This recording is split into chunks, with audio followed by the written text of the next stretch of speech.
হিন্দু ভৈৰৱ ভীষ্মে ইংৰাজৰ লগত আন্দোলন কৰাৰ দৰে বৰ্তমানো আন্দোলন কৰি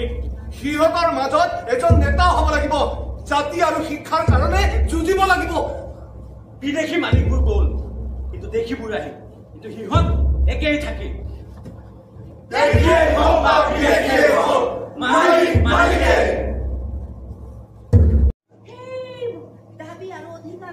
মালিক সবে মানি লব তারও জন্য এই করম পূজা দেন ভোলা করি করি শুনে বিনি খুব ভালো বাত বলে তো রে হ্যাঁ আমাদের সবাই আজকে করম পূজায় হ্যাঁ আশীর্বাদটা লে আর একটা কথা আমাদের সবাইকে পয়সা সঙ্গে দিতে হবে হ্যাঁ আমাদের দাবিগুলোকে মালিকের সামনে রাখতে হবে হ্যাঁ আর পয়সাকে সাহস দিতে হবে হ্যাঁ হ্যাঁ এই দাবিবিলাক সবকে ভাল করে বুঝাই দিয়ে ইয়াত বুঝাবলগীয়া বুজিবলগীয়া কি আছে রে মনত এদিকা সবাই এদিকা মই বাহার দিকে যাবো আর আইবো তই হাৰিয়া খাই